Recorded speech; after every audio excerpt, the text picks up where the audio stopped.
Bueno, la charla de hoy es la continuación de la charla del domingo pasado. Sabemos que la charla se llama Jesús en nosotros, es más, vamos a poner el título, ahí aparece en pantalla. El domingo pasado fue la parte 1, hoy toca lo que es la parte 2. Vamos a iniciar con un breve resumen ya. Voy a cambiar esto un segundo. Ahí está. No sé para los que estuvieron, ya pasó una semana, así que vamos a refrescar un poco los conocimientos de lo que vimos la semana pasada con el pastor. Y a la par también vamos a dar un resumen para el que no estuvo presente, ¿no? Bueno, primeramente, en lo que vimos en Jesús en nosotros, en la charla del domingo pasado, es que para ser llenos del Espíritu Santo, primeramente teníamos que conocer a Jesús, ¿no? O sea, tener un acercamiento hacia Jesús. No importa cuánto uno asista a una iglesia, venga a adorar, venga no solamente a lo que hacen o lo que hicieron bien hoy en día, o los que vinieron después a la hora, o los que vinimos antes a preparar todo, que es el servicio. O sea, no es solamente eso, sino que no importa cuando uno le dedique ese tiempo a Dios en cuanto a servicio y en cuanto a venir el domingo a darle esa oración, si uno primeramente no aplica la palabra y no pone en práctica todo lo que va aprendiendo los domingos y lo que va en la semana leyendo la palabra, ¿no?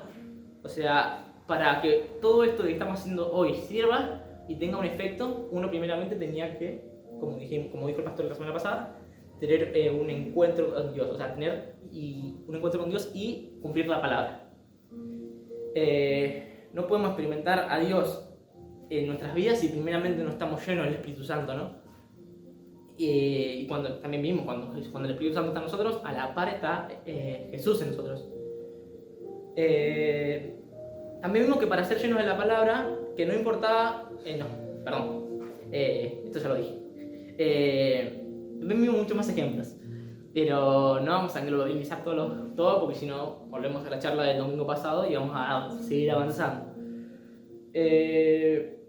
Así que vamos a continuar con la parte 2. Bueno, si nos remontamos al principio de todo, a lo que es la creación del todo, básicamente, de todo lo que conocemos, vimos, los primeros hombres en la tierra, fueron Adán y Eva, los cuales, entre una cosa y la otra, la única limitación, o sea, el único acto de soberanía que le rendían a Dios, por así decirlo, que demostraba que ellos eran menos que Dios, era el árbol del fruto del bien y del mal. Eso era lo único que ellos, por lo que ellos entendían, o sea, no era que estaba ahí por estar, sino que viendo el árbol, ellos veían que Dios era soberano, que Dios era superior a ellos. Lamentablemente, entre una cosa y la otra, ellos desobedecieron el mandato de Dios, ¿no? Dios le dijo, no toques este árbol, y ellos tocaron de este árbol. Comieron del fruto prohibido. Por ende, ellos al hacer algo tuvieron unas consecuencias. Como todo acto tiene una consecuencia. Esa consecuencia de desobedecer a Dios fue ser expulsados del huerto del Edén. Y esa no es solamente la expulsión del huerto del Edén, que yo creo que no es lo más importante de esto, que ellos no solamente perdieron, como se dice, todo lo que es, trabajaban, pero lo justo para comer, ya tenían las cosas fáciles, entre comillas, no tenían que estar pensando en qué comer o qué vivir, porque el huerto les daba todo. Ellos tenían la vida fácil, por así decirlo.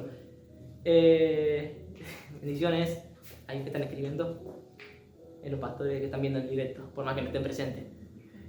Están presentes, pero no físicamente. Bueno, como iba diciendo, no solamente perdieron toda esta facilidad, esta vida fácil, sencilla que Dios les estaba dando, sino que yo creo que lo más importante que ellos perdieron fue esta comunión y esta comunicación directa que tenían con Dios. ¿A qué me refiero con esto? Es que ellos tenían, como ustedes se comunican con algún ser querido o un familiar, o cualquier persona que tenga alrededor, vamos a poner un ser querido, o sea, una persona que tengan confianza, así como ustedes se comunican con ella, que la tienen al lado, un hermano, un padre, una madre, lo que sea. En mi caso, no tengo hermana, así que no dije hermana por eso, pero puede ser una hermana también en el caso de ustedes, o lo que sea, un tío, padre, amigo. Así como ustedes se comunican con alguien querido que tienen físicamente o de manera online, así también Dios se comunicaba con Adán y Eva. O sea, era un acto de presencia constante que tenían en ellos. O sea, imagínense estar hablando con Dios y que Dios les responda y estar, no, Dios, ¿sabes qué? Me parece esto medio raro. Y Dios, ay, pam, enseguida me tiende la mano porque era eso lo que ellos tenían con Dios en ese momento. O sea, esa comunicación, no solamente las ventajas, sino el hablar con el Creador de tú a tú, por así decirlo. Y esto es lo que perdieron al salir de Edén, más que todas las ventajas que trae económicamente, la comida y todo lo demás, ¿no? Bueno, y antes de que esto pasase, todo esto que pasó de pecar, de desobedecer a Dios, hizo que el pecado lo que trae es una barrera limitante con Dios, que justamente al ellos pecar, llevaron una vida de pecado después de eso, porque el pecado pone una barrera entre Dios y nosotros. Es como que, no sé, vos tenés un amigo y a ese amigo, en vez de verlo, estás con una persona que es tóxica, que te hace mal a vos, y que te impide ver a ese amigo. Entonces es como esa barrera. El pecado genera eso en nuestra relación con Dios. Entonces, al ver Dios tan presente este inconveniente, por así decirlo, este limitante entre nosotros y Él, lo que tuvo que hacer es enviar a su Hijo para romper esa barrera, para quebrar toda esa barrera que nos impedía tener una comunicación con Él. Dicha barrera, para romperla, tuvo que morir por nosotros. O sea, porque sabemos que la paga del pecado es la muerte, ¿no? Si muy bien nos remontamos a recordar todo esto, lo que conlleva el pecado, la paga del pecado es la muerte. Entonces, ¿qué hizo Jesús? Viendo todas estas consecuencias, Él vino siendo una persona santa, pura, que no tenía pecado, no tenía mancha de ningún estilo, decir, imagínese usted, esta es la persona perfecta y hay un asesino que... No, vamos a poner otro ejemplo. Hay una persona que robó un banco. Y usted es perfecta, claramente no merece ser justificado, ni encarcelado, ni ningún estilo, nada por eso. Pero como usted quiere tanto a esa persona, dice, no, ¿sabés que te voy a dar una segunda oportunidad? Yo voy a pagar tu precio y vos tenés la segunda oportunidad para poder redimirte. Eso es lo que vino a hacer Jesús, a pagar ese precio por nosotros, a ocupar el lugar que nosotros merecíamos. Esa muerte en la cruz es lo que nosotros merecíamos en realidad. Y Él dijo, bueno, voy a ocupar este lugar porque esto es lo que les está limitando a acercarse a mí. Esto es lo que les está limitando esta comunicación conmigo. Entonces, al él ocupar nuestro lugar, nos cedió su lugar de santidad, de persona pura, que no somos santos por nosotros mismos, sino que somos santos a través de Él. Al acercarnos a Él, al comunicarnos con Él, al tener una relación con Él y al buscar cada día ser más similar a Él. Bueno, al hacer esto, Él viene a habitar en nosotros. Lo podemos ver, tengo que hacer esto, lo podemos ver en Mateo, que Él habita en nosotros, en Mateo 28:20, que dice, vamos a resumir un poco, dice, he aquí, yo estoy con vosotros todos los días hasta el fin del mundo, amén. Quiero que nos centremos todo esto más amplio el versículo, pero yo lo resumí un poco para que se centren a lo que estamos hablando hoy. Que dice, estoy con vosotros. Ya vimos, el nombre de la charla es, si la pongo bien, Jesús en nosotros. O sea, los que creemos en Jesús, en Dios, y lo buscamos y buscamos tener una relación con Él y todo esto, no necesitamos de otros dioses, otras ayudas, así como los que no creen. Y esto sucede porque Él ya está en nuestros corazones, Él suple esa necesidad. Si vamos a un ejemplo físico, un ejemplo más visual, por ejemplo, una persona millonaria. Vamos a poner como ejemplo. Una persona millonaria no va a estar mendigando un paquete de arroz para comer ese día. ¿Por qué? Porque tiene los recursos para poder abarcarse y comprarse, si quiere, una granja de arroz o comprarse un supermercado, lo que sea, ¿no? Entonces, no tiene sentido que esa persona esté mendigando algo que él ya se puede autosuplir. Eso mismo nos pasa a nosotros como creyentes, ¿no? Tenemos la necesidad de buscar en otros dioses, de otras maneras, una ayuda, porque no hay necesidad. ¿Por qué? Porque tenemos a Dios, ya esa necesidad está cubierta por Él. Y Dios no se encuentra lejos de nosotros, Dios se encuentra en nosotros y con nosotros. Lo que nos hace saltar a un punto que es Jesús en mí, tanto como ustedes. La palabra nos menciona dónde se encuentra el Espíritu Santo en el siguiente versículo. Vamos a ponerlo. 1 Corintios 6:19. Dice: ¿O ignoráis que vuestro cuerpo es templo del Espíritu Santo, el cual está en vosotros, el cual tenéis de Dios y que no sois vuestros? Perdón. Vamos también a resumir y a centrarnos en lo que queremos de este versículo, lo que queremos sacar, ¿no? Dice: ¿O ignoráis que vuestro cuerpo es el templo del Espíritu Santo? ¿Cómo es? Si prestan atención, dice que nuestro cuerpo es el templo del Espíritu Santo, que ya sabemos muy bien que van de la mano con Jesús y todo eso, ¿no? Pero, ¿cómo dice? ¿Qué sería el templo? Si más o menos buscamos la definición, el templo es el lugar donde Dios habita. Entonces, donde Dios se encuentra. Si nos remontamos antes de la venida de Jesús, en los antiguos, en David y todo eso, o todos los anteriores, lo anterior a Jesús, tenían que acercarse al templo para encontrarse a la presencia de Dios, ¿no? Bueno, todo esto se nos cedió a nosotros y pasamos a ser el templo. Ya no es el templo un lugar físico, sino que somos nosotros mismos. O sea, Dios ya no pasa a habitar en un lugar, sino que pasa a habitar en nosotros. También en Colosenses 1:27, pero vamos a cambiar de versión. Acá, ahí está. Ahí. Dice: pues él quería que su pueblo supiera que las riquezas y la gloria de Cristo también son para ustedes. Son para ustedes los gentiles. Quería hacer una breve pausa antes de continuar con todo el versículo. ¿Quiénes seríamos los gentiles? Para que quede un poco más claro lo que es todo esto, ¿no?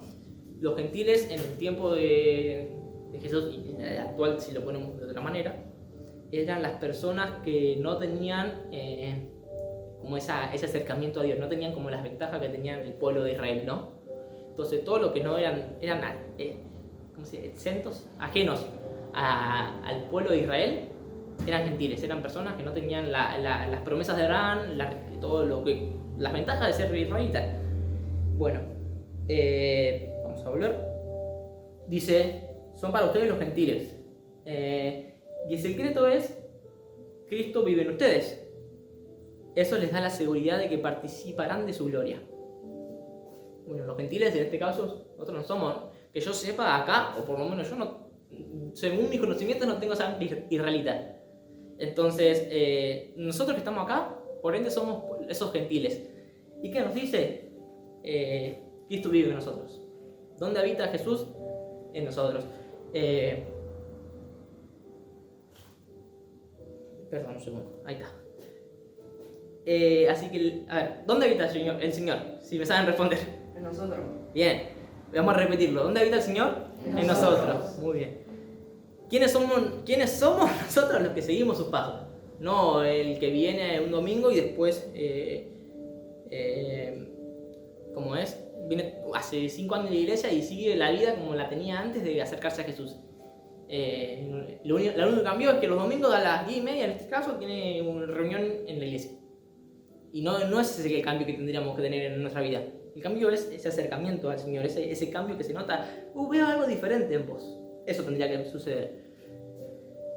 Cuando éramos sucios por el pecado y merecíamos lo que es la muerte, como dijimos anteriormente, la consecuencia del pecado es la muerte.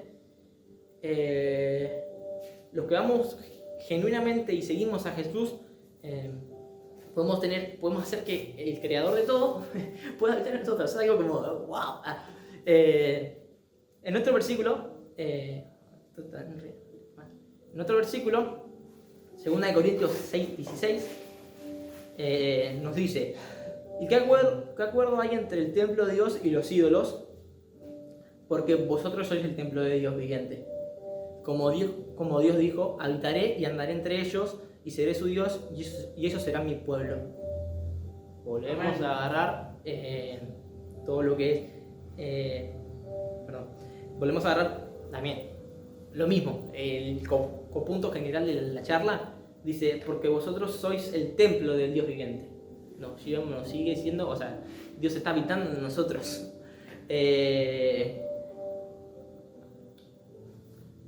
Todo el que busca al Señor y todo el que se decide seguir sus pasos y entregar su vida a Él, pasa el Dios a habitar en su persona y le pasa a traer esa salvación que justamente no merecemos, pero recibimos por el sacrificio de Jesús en la cruz. Otro punto, Jesús, además de estar en nosotros, Jesús obra en nosotros también. En la Biblia nos encontramos, no estoy poniendo el título, disculpe. En la Biblia nos encontramos en Juan 14:12, que dice, de cierto os digo, que el que en mí cree, las obras que yo hago, él las hará también, y aún mayores las hará, porque yo voy al Padre. Y hablamos otro versículo, en Hebreos 13:8, dice, Jesucristo es el mismo hoy y por los siglos. No, sí, ayer, hoy y por los siglos, perdón. Con esto, perdón. Bueno, salté, ahí está. Con esto lo que podemos ver es que aunque Jesús se fue físicamente, por así decirlo, no lo podemos ver con nuestros ojos físicos, Él obra en nosotros y por medio nuestro hoy en día, ¿no? ¿Mediante qué? Mediante su espíritu en nosotros. Los mismos milagros que hacía Jesús podemos hacer nosotros. Y aún, como dijo él recién, los mismos milagros harán y mayores. Mismas cosas que yo hice y mayores. ¿Por qué? Porque Él habita en nosotros. Entonces, todo esto yo dije, bueno, el Señor habita en nosotros, pero ¿qué obras? ¿A qué obras se refiere? Hay un montón de obras, ¿no? Que Él hacía cuando Él estaba en la tierra. Vimos que Él sanaba, Él hacía milagros, Él resucitaba muertos, hacía que un paralítico se parase, un ciego de nacimiento vea, etc. Un montón de cosas, ¿no? Todas esas obras somos llamados a hacerlas. Pero yo creo que no es lo más importante que Él, como es, vino a hacer, además de claramente llevarse todo en la cruz y darnos esa salvación, que con eso bastaba y sobraba, pero aún así nos dio ese plus de todo esto, la sanidad, los milagros, la llenura. Pero yo creo que no es lo más importante, la obra más importante que nos mandó a hacer nosotros como creyentes y como servidores de Él, sino que para mí lo más importante que Él hizo fue venir a predicar las buenas nuevas, ¿no? A traerle esa verdad, esa esperanza a esas personas que no las tenían. Por eso Él nos dijo, en Marcos 16:15 dice, y les dijo, id por todo el mundo y predicad el evangelio a toda criatura. Que también vemos en 2 Timoteo 4:2, que dice, otra versión, NBI, ahí está. Dice, predica la palabra, persiste en hacerlo, sea o no sea oportuno, corrige, reprende y anima con mucha paciencia sin dejar de enseñar. Cambio las versiones porque lo dice capaz de una manera más entendible. Nada, vemos, quizás alguno dice, bueno, ¿cuál es la hora de predicar? Dice, ¿no? Predicar el evangelio, prediquen fuera de tiempo, prediquen en tu momento. Pero, y capaz, cuando uno dice predicar, ¿qué es predicar? Bueno, predicar es lo que está haciendo Josías, yo me llamo Josías, lo que está haciendo Josías hoy enfrente de ustedes. O lo que hace el pastor todos los domingos, ¿no? Que viene, se para delante de un púlpito y da la charla y nada, y predica, tiene un sermón medio programado que el Espíritu Santo da y dice, bueno, eso es predicar, ¿no? Lo que ven en la iglesia haciendo a la gente que se prepara para hacerlo. Pero no es exclusivamente eso, o sea, sí, pero no es solamente eso. El predicar es un llamado que todos tenemos, todo el que cree tiene. En todo momento, como vimos en el versículo, ¿no? ¿Qué sería? No sé, por ejemplo, trabajamos, tenemos un compañero en trabajo, o vamos a la escuela, lo que sea, y resulta que él salga de una necesidad, o vemos la oportunidad de hablarle de Dios. Eso es predicarle. No es solamente agarrar y venir acá, sino que es mostrarle las buenas nuevas del Evangelio de Cristo. Por ende, como vimos en el versículo de 2 Timoteo 2:4, dice, persiste en la palabra, predica la palabra, persiste en hacerlo, sea o no sea oportuno. Corrige, reprende y anima con mucha paciencia sin dejar de enseñar. Disculpe un segundo. Dice, o sea, persistir en ello. No dejarnos, no dormirnos, por así decirlo. Como le iba diciendo, sino que el predicar también nos permite hacer las obras que hizo el Señor, porque ahí estamos mostrando el amor del Señor y nos permite, según nuestra fe, realizar las obras que Él hizo. En otro punto, también vemos que Jesús obra por medio de su Espíritu, ¿no? O sea, Jesús obra en nosotros por medio de su Espíritu. El Señor que vino al mundo hace más de 2000 años, hizo tantos milagros, hoy está obrando en nosotros, como dije recién, mediante su Espíritu. No es que nosotros hacemos o el pastor que libera, que produce sanidades, no lo hace él en realidad, sino que hace el Dios mediante él. Y el pastor lo que hace es estar en santidad y buscar del Espíritu cada día más, que lo que él le permite es hacer esas cosas. ¿Qué significa esto? Que ninguno está limitado a hacerlo, solamente tiene que estar en orden con Dios y buscarlo cada día más. Dice en Hechos 1:8, y ya vamos a dar al último versículo. Otra vez, esta versión. Sí, perdón, pero recibiréis poder cuando haya venido sobre vosotros el Espíritu Santo, y me seréis testigos en Jerusalén, en toda Judea, en Samaria y hasta lo último de la tierra. Quiero que repita conmigo, recibiremos poder cuando haya venido el Espíritu Santo sobre nosotros. Los discípulos de Jesús, vemos que ni bien se fue Jesús, siguieron todo lo que era el ministerio de Jesús. No es que murió ahí, no es que se fue Jesús y murió ahí, sino que ellos continuaron con el trabajo que estaba haciendo Jesús. O sea que ellos fueron llamados justamente a expandir el Evangelio, ¿no? A hacerlo conocer las buenas nuevas a toda la gente, como el versículo que leímos hace un rato, ¿no? Pero ¿cómo es que fueron capaces de hacer todo esto y de seguir con los milagros que hacía el Señor ellos mismos y de sanidad? Por ejemplo, podemos ver que la sombra de Pedro sanaba. ¿Cómo es posible que todo esto pasase? O sea, todo esto pasaba porque ellos fueron llenos del Espíritu Santo. Porque ellos, aún que Jesús no estaba físicamente, seguían buscando de Dios mediante su Espíritu. Y el Espíritu es el que les daba el poder de hacer todo esto, ¿no? El Espíritu Santo, ¿no? Y el día de hoy, eso mismo que ellos hacían, no estamos limitados a hacerlo. No es que, bueno, es porque en el tiempo de antes, no. Eso mismo, si es el propósito de Dios, lo podemos realizar nosotros mismos. Solo tenemos que tener fe y confiar en Él. Y como les dije, buscar de su Espíritu, ser llenos de Él y todo eso. Y por último, el mismo Espíritu, el Espíritu Santo, el Espíritu de Dios que hace todo esto posible, también hace que tengamos una vida de fe. Perdón.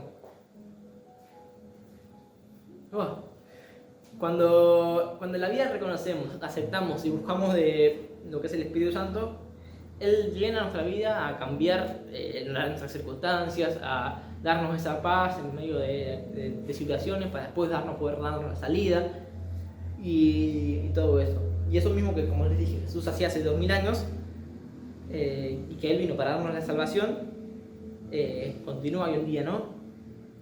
Su ministerio no terminó, o sea, sus obras no terminaron cuando Él se fue al cielo, sino que cuando Él se fue al cielo, nosotros somos los encargados de continuar con su ministerio, ¿no? Aún hoy en día, Jesús hace las mismas obras, los mismos milagros que hacía en su tiempo. Porque como dijo la palabra, aún mayores cosas harán. Es más, en esta iglesia se ve reflejado en sanidades, en liberaciones, que justamente este viernes tenemos, si no estoy mal, me corrigen, a las 7 era.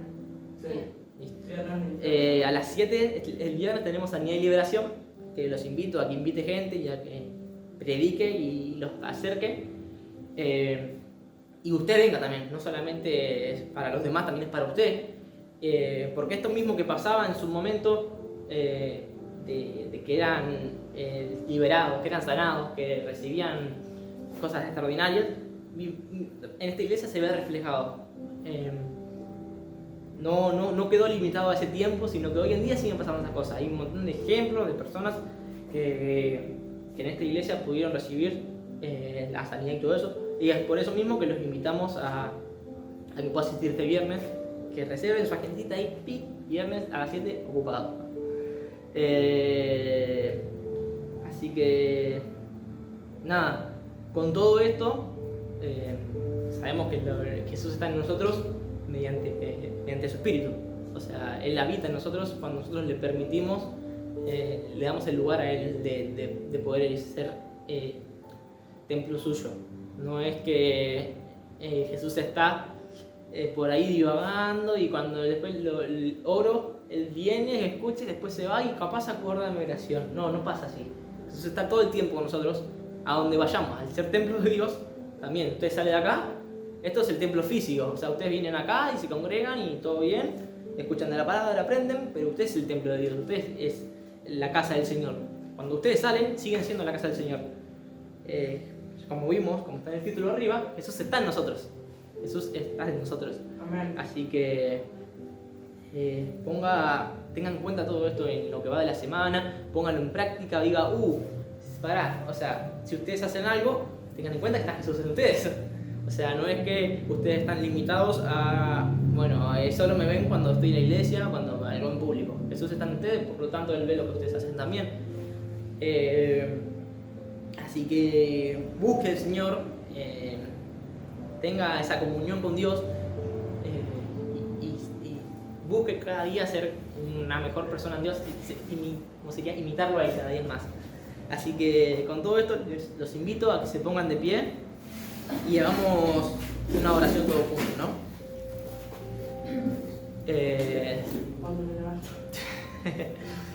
Bueno, les pido que cierren sus ojos y repitan conmigo. Señor Jesús, reconocemos que sos la fuente de toda bendición. Ayúdanos a tener una vida de armonía contigo. Hoy vimos que habitas en nosotros. A medida que vas trabajando en mí, permíteme estar bien en el proceso